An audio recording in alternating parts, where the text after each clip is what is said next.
دوستان عزیزم، درود و مهر. امیدوارم حال دلتون عالی باشه. اگه میخوایم با شروع فصل سرما سیستم ایمنی بدنتون رو ببرید بالا و بدنتون رو در برابر بیماری‌ها مقاوم کنید، بهتون پیشنهاد میکنم که این خوراک نخود خوشمزه رو حتما درست کنید.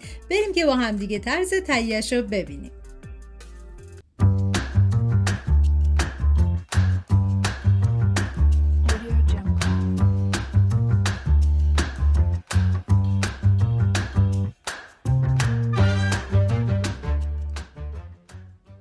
نخود رو از شب قبل خیس کنید و چندین مرتبه آبش رو عوض کنید و بعد بریزید داخل قابلمه.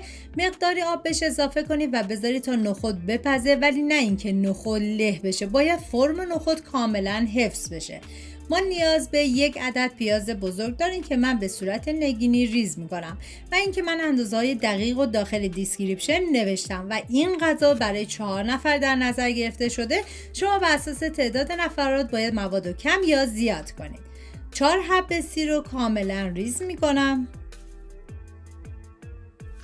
و ما نیاز به 1 دسته جعفری داریم که من کاملا ریز میکنم و اینکه سعی کنید حتما از جعفری تازه استفاده کنید، چون طعم این غذا رو فوق العاده خوشمزه تر میکنه. داخل قابلمه مقداری کره گیاهی ریختم و بعد از اینکه داغ شد پیازایی که ریز کرده بودم و بهش اضافه میکنم. هم میزنم و میذارم تا پیاز سرخ بشه.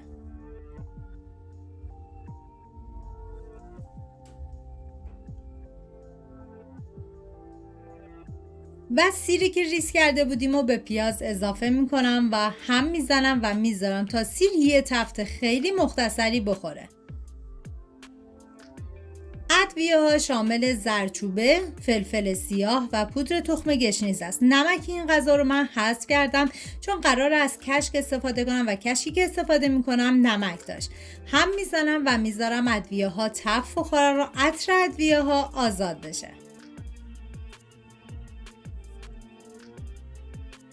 جعفری خورد شده رو به بقیه مواد اضافه میکنم و هم میزنم و میذارم به مدت 10 ثانیه تفت بخوره.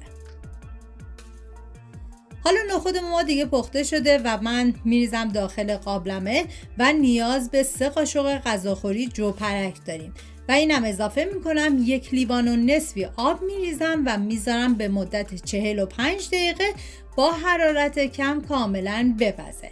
حالا یه هم میزنم و بعد از اون دیگه بهش زمان میدم.